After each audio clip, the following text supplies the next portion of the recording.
So I have a little bit of an idea of Judaism and Christianity that I'd like to offer for your and the audience's consideration that I think deals with this point well. I think that Judaism really complements Christianity and Christianity really complements Judaism, because I kind of view, like in parenting, and you talk all the time about how teaching your kids self-control is more important than self-esteem, how being a disciplinarian is more important than giving them love. But you do need both. You just, using the parent analogy, you need to discipline your kids and you need to love them. And if I look at the Old Testament and the New Testament, I kind of look at them as like the two counterparts. The Old Testament is more, here's kind of the harsh rules of life. I think, as we were talking about Nazism and what does it mean to pray for, the Nazis you're about to slaughter storming Normandy Beach, I thought about what is it? You would probably know it by heart, chapter 14 or 15 of Genesis, when Abraham bargains God down. With Sodom and Gomorrah. With Sodom and Gomorrah, right. Where God is going to destroy Sodom and Gomorrah because it's an evil place. And Abraham says, what if there were 50 righteous 40, people, 30, 20, 10. And they get back down 10, yes. That's a practical, you learn from the Old Testament, okay, there are going to be some cases where some innocent, righteous people are going to have to suffer or be slaughtered for the greater good of eliminating this evil town. I really love those again, realistic principles in the Old Testament that are outlined. The New Testament, I think, is such a beautiful thing because although I'm an Old Testament junkie, I love so many of the stories in the Old Testament, there is no story that is more powerful than the story of Christ, to me. And the example that it is such a moving, beautiful, powerful story of God loving humanity enough to come down in human form, walk alongside us, suffer alongside us, be treated unjustly, alongside us, to heal the sick, to help the poor. And we need that example. That's why I think they complement each other so nicely, because the Christianity can get to grace and mercy and pray and love, and you need the kind of harshness of the Old Testament, but the harshness of the Old Testament needs the grace and mercy and example of Christ. And so I know that religion, you can't cherry pick. I understand that. And frankly, again, in the spirit of honesty, that's a battle that I'm kind of having right now, because when I choose a religion, when I choose a denomination, I don't want to just buy it hook, line, and sinker, but I want to, I'm not just, in other words, I'm not just going to cherry pick from it. I want to really understand and practice it in its entirety. But if I can cherry pick for a moment, I do think we can take the pray for your enemies part of Christianity and balance it with the exacting. Do you know who cherry-picked? The founders of the United States. Yes, they did. It's a very good point. This is the one Judeo-Christian country that was truly ever founded. These were Christians steeped in the Old Testament. As I've said 1,000 times probably, the only thing on the Liberty Bell is from the Torah. The Harvard, when in its better days, you had to study Hebrew to get a BA till 1800. No way. Yale, yes. Yale's insignia is in Hebrew. I know. So it's in Latin. Harvard's is in Latin. And this, John Adams said, the people who have most civilized humanity are the Hebrews. The quotes from the founders with regard to what the Jews have done.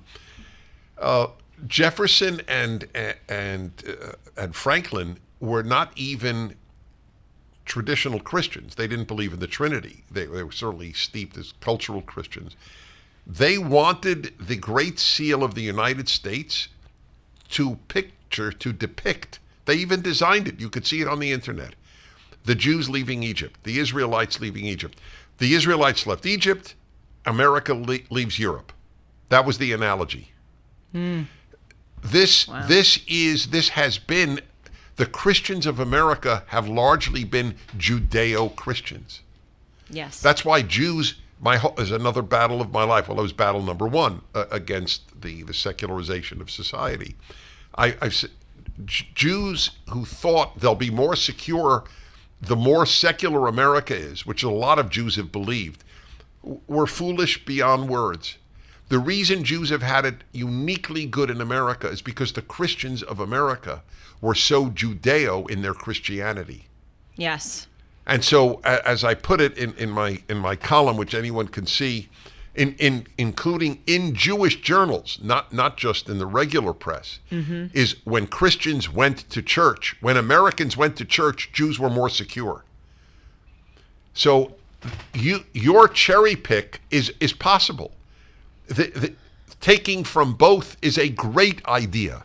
Well, that's why I call myself an ethical monotheist. When people ask me, what religion are you? I go, well, I'm an ethical monotheist because I truly consider myself, at least right now in my life, to be Judeo and Christian. Right. So you could even go further. I'm an ethical monotheist and Bible-based.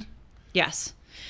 Well, so let me ask you this question because, again, as I said, I really believe that Judaism and Christianity complement each other. And they're the defects of Christianity, I think Judaism makes up for, and the defects of Judaism, Christianity makes up for.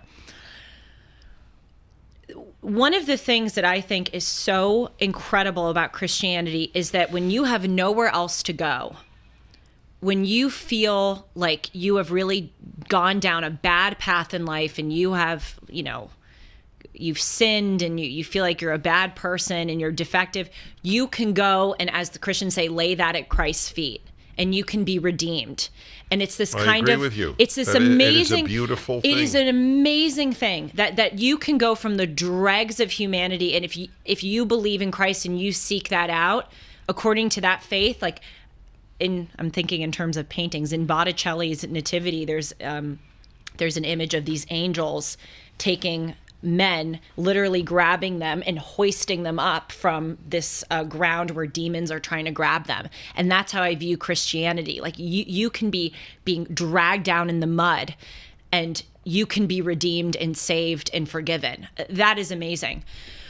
Because if there's one thing about human nature that I've observed is that sometimes when you think I've done poorly, your instinct is not to go, why don't I make it better? Your instinct is to go, well, I've already messed up. I might as well, really say F it and continue into the dregs. I mean, I even noticed this when there's no hope for me. There's no hope for me. I notice this when I eat. I know that's on a really small scale. If I, have a big dessert meal, I'll think, oh God, well, I just ruined my whole diet today, or I just ruined my whole exercise. Well, screw it, I'm going to go eat another cake and then I'm going to have cupcake. That's kind of the human mindset. Well, I've already done wrong. I might as well just indulge.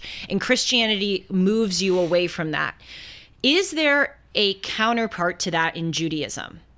Is there a story or a kind of tenet of the theology that expresses that in the same way that Christianity does? Yes, and I'll give you examples.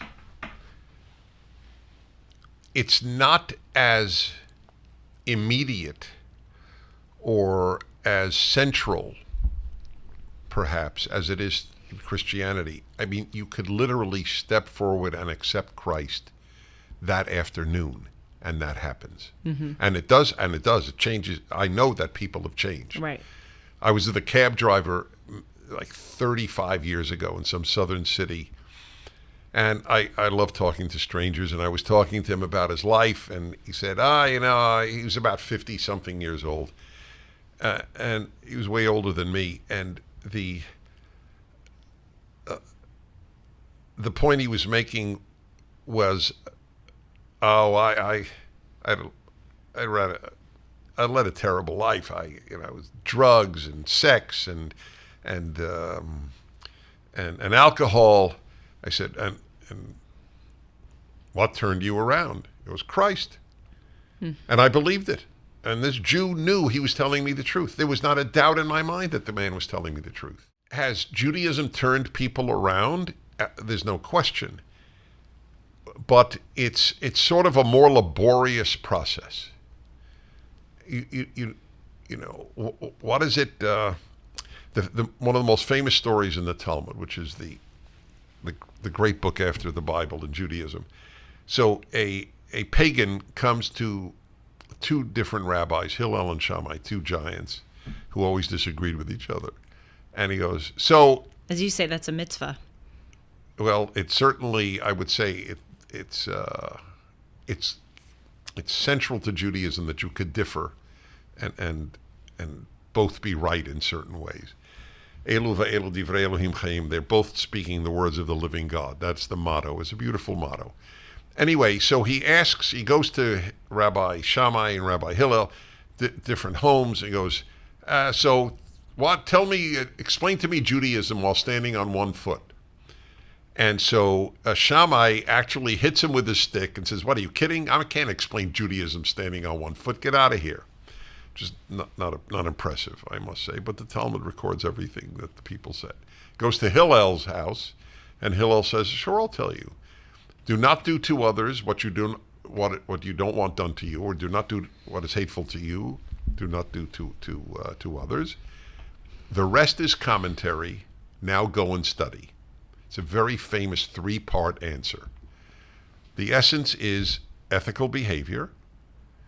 The rest is commentary. Now go and study. It's a great answer, for Jews anyway. But in other words, you can't do it if you don't study. You can't just change overnight like that.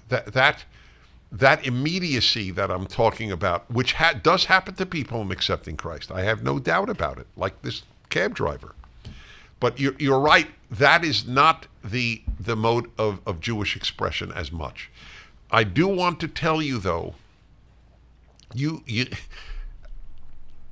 I marvel at you so often, and it brings me incredible joy that you're in my life, as you know. Your understanding of that the two religions need each other. Oh, of course. Is very few people, well, a lot of Christians realize it. I don't think as many Jews do, though I've tried to teach Jews this great combination, this Judeo-Christian. There is a rabbi who wrote in the Times of Israel a piece.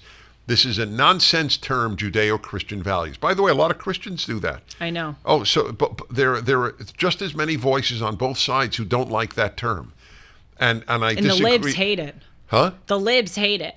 Oh yeah, of course. Well, they When I hate would it. talk They about it hate in because they college. hate both. Yes, they hate yeah, both. Right, but it was. By the way, I looked up this rabbi. I always do that. I'm very curious because I'm almost always right. When they have a position that I consider truly absurd, they will have absurd positions on everything. Very few people only have one absurd position. To deny that there are Judeo-Christian values is absurd. It's just absurd. There isn't Judeo-Christian theology, but nobody uses that term. But there are Judeo-Christian values. And sure enough, the guy turns out to be a big leftist on every single issue. On trans, on global warming, on every, he's consistent along the line. But I'll give you an example you wouldn't know of where you hinted at it, but unless you're not as steeped in Judaism obviously as I am, so not yet. Right, you will be. God bless you. And so Judaism is both particular and universal, because it's the chosen people. God chose the Jews and so on. But the whole point is that through you, all the families of the earth will be blessed, as God says to Abraham. Judaism is both. Mm-hmm. Christianity gave up ethnicity, gave up peoplehood. There's no such thing as a Christian people. There was a Jewish people, a Jewish nation, but there's no such thing as a Christian nation, Christian people. There's a Christian religion. And so Judaism needs the universal mission of Christianity, and Christianity needs to be rooted in a people. And I'll give you one dramatic example. Great point. Oh, well, I said I knew, there couldn't have been a way you would have thought of this. You have to have lived this as I have. But I'll give you a very dramatic example. I got started in public life speaking for Soviet Jewry, because Israel sent me into the Soviet Union when I was 21. I knew Russian and Hebrew and Judaism, and so miraculously the Foreign Office learned about me through friends in Israel. And anyway, I was sent to the Soviet Union for a month. I came back to the United States and began lecturing 3-4 times a week about the plight of Soviet Jewry. At the time, virtually every synagogue in America had a sign in the front, "Save Soviet Jewry." Now here you will find, I know you. When you learn, you get excited. Oh, it's thrilling. You will find this fascinating. Virtually every synagogue, Reform, Conservative, Orthodox, had a sign, "Save Soviet Jewry," in the front of the synagogue. I don't remember a single church that had "Save Soviet Christians," even though Christians were hurt more than Jews in the Soviet Union. It's a very important point. Yes. It's because there's no Christian peoplehood. So you see the point of life, this is true for all of life. You pay a price for your blessings. It is a blessing, the universality of Christianity, but a price was paid. Because Christians don't, generally speaking, don't care about fellow Christians as much as Jews care about fellow Jews. That's why I like to cherry pick. Which I said you should. I know, and your whole... that I did. Yeah. Yes, and one of the things, as I often say, I love about the introduction of your Bible commentary is that it's not proselytizing. You say, I'm not trying to make you a Jew. I'm not trying to make you a Christian. What I hope is that you will be an ethical monotheist. You will be someone who... Right. The God of the Bible, the God of the Torah is the person or the creature, the being you should follow. You know, the other day I was on the phone with someone who asked me, who is the religious figure who you most admire? And I thought that was an interesting question. And I went through and I realized that there are many figures in the Old Testament who I admire, but they're not perfect figures. And that's part of what makes them great and real. You know, Noah, for instance, as you often comment, was chosen by God to be saved from the flood because he was the most righteous in his generations. Doesn't mean he was the most righteous person to ever walk God's green earth, but he was the most righteous at his time. There are things that I admire about Abraham, but Abraham is not always the most perfect figure.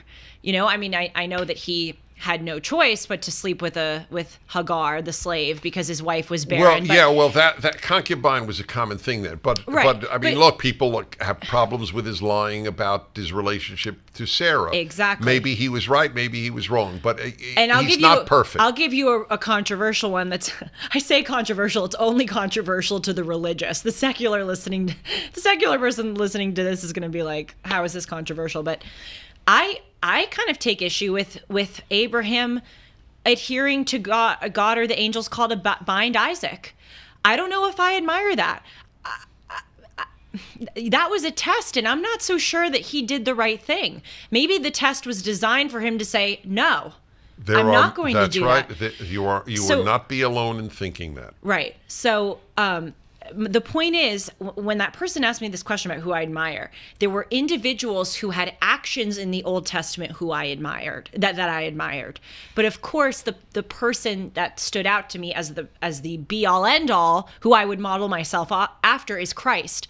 And again, I think this is where they complement each other, because religion can't just have perfect figures all the time.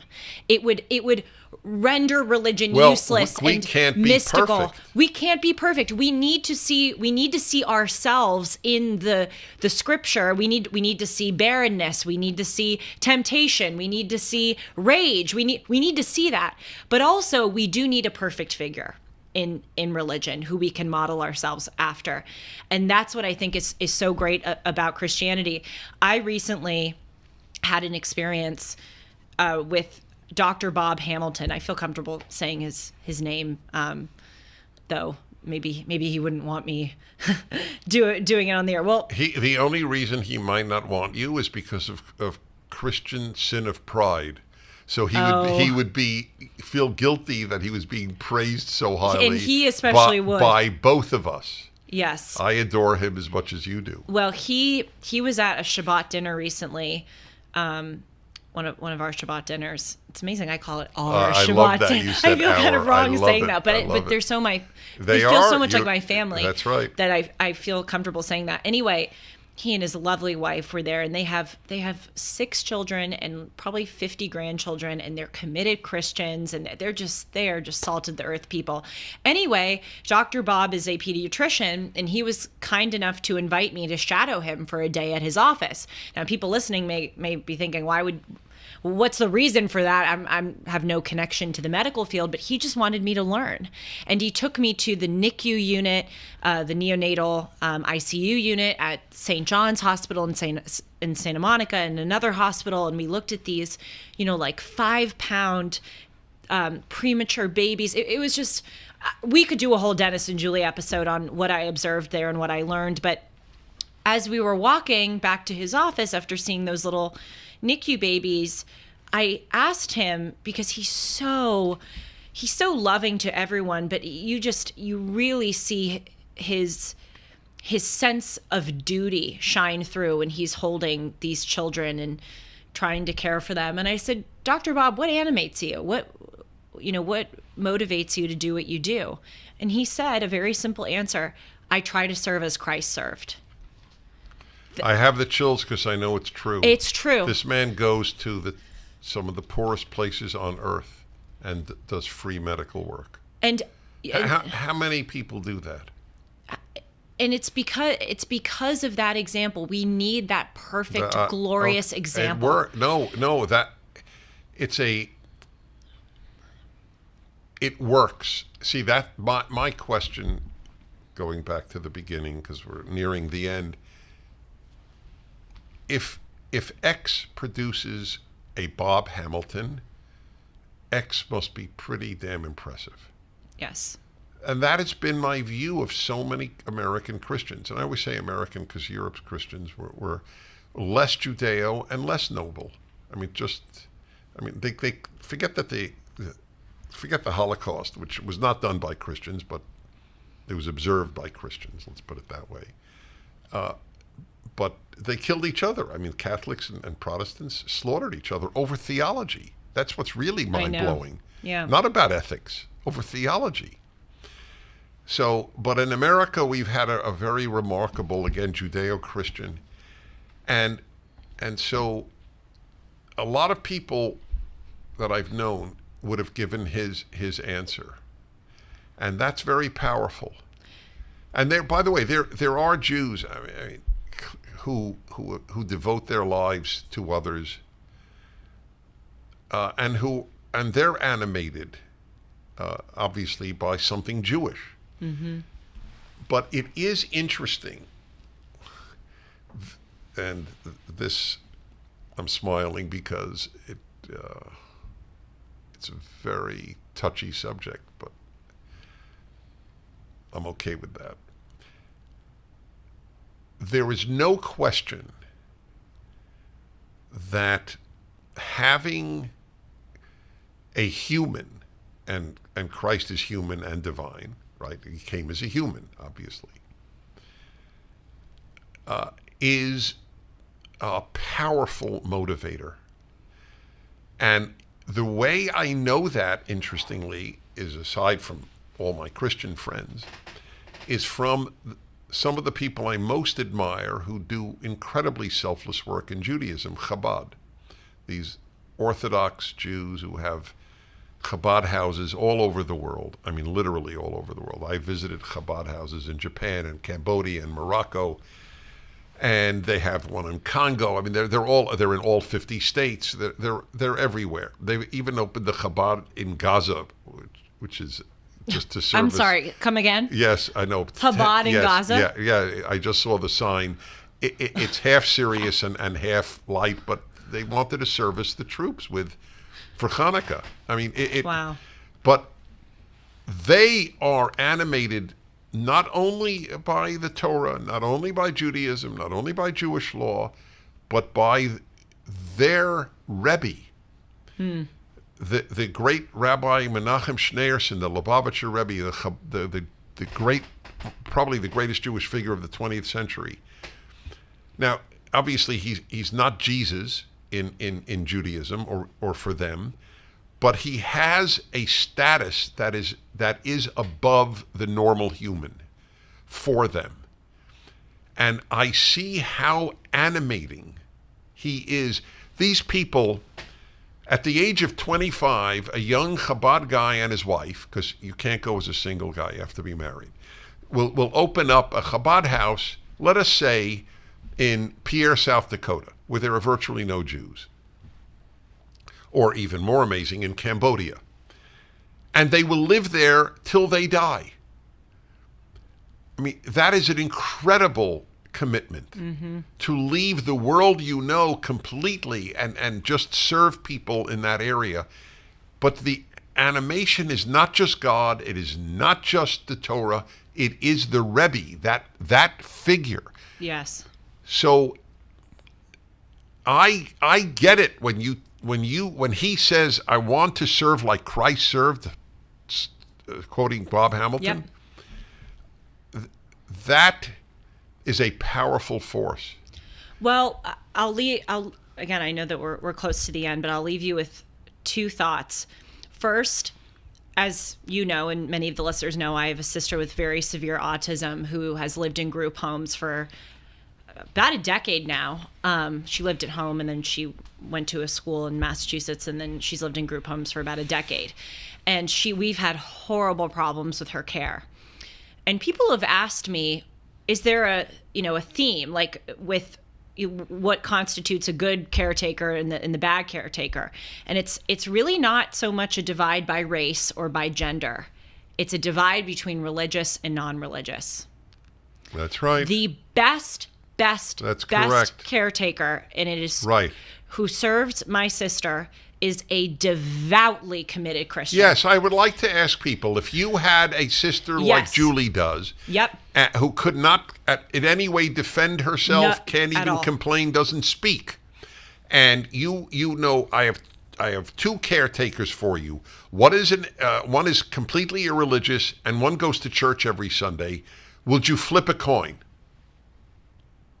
Yes, honestly, I should use it and you should use it. Well, you should especially, because you have the answer. Yes, that's the first thing. And the second thing is, when Dr. Bob said that to me, it just hit me like a lightning bolt.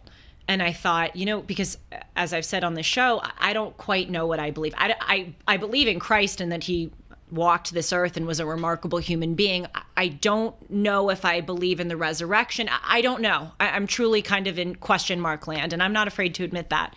But I thought, you know what, Julie, you don't need to believe in Christ right now to learn from Christ and to try to embody his actions. And so I went home after he said that, and I started reading more of the New Testament and reading the passages of him touching the sick and healing the sick. It made such an impression on me. And 2 days ago, I was driving in Los Angeles, and I saw this mother and a daughter, 4-year-old daughter, by the side of the freeway. They were homeless, holding up a sign, asking for help. And I thought, serve them as Christ would serve them. And this is someone who doesn't, again, know if they believe in the divinity of Christ. But I said to myself, serve them as Christ would serve them. And I went home and I got some leftover food and I made a care package. I got in my car, I parked it, I drove over there, and it was nighttime, and I was a little afraid because this is a freeway underpass and there are these tents and there are kind of weird, drugged out people walking around, but this poor mother and her little girl were sitting there.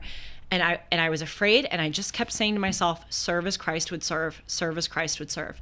And I walked up to them and I gave them food and I put my hands on them and I rubbed the woman's back and I wanted to go, I'm touching you. I care for you. You're a human being. I'm not going to drop the food and run away. I asked for their names. I, got down, crouched, and talked with the little girl, and they were both so grateful. That little girl, she was so excited. She gave me this big smile, and she has terrible teeth. And I went back today and I got them a toothbrush and toothpaste. But the point of my telling this story is, what gave me the courage and the conviction to do that was to serve as Christ serves. And the final thing I will say is, shame on anyone, especially on the left, who disparages this. Shame on them. They can disagree with it. They can highlight parts of it that don't make sense to them. They can disparage certain, actions in Christianity. You can criticize it, but shame on the people who call this an antiquated, stupid religion. Shame on them. The amount of good that it has done in the world, the amount that it inspires people to go outside of their boundaries in service of others, that is never something to be disparaged. Goodbye. Shalom. It made me so angry that people would try to tear down and smear something that has produced such goodness. You don't have to agree with it, but don't you dare try to knock this down. You should be encouraging it in other people. Okay, now I'm really done. Though I could go on and on. That was beautiful. Well, you often say the most beautiful ending, so I'm glad to have done that today. Do you notice that? You have these endings in Dennis and Julie that are mic drop moments.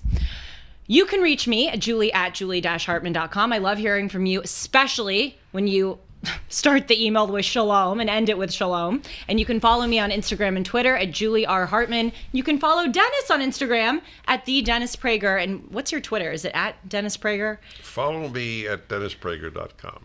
And let's serve as Christ served.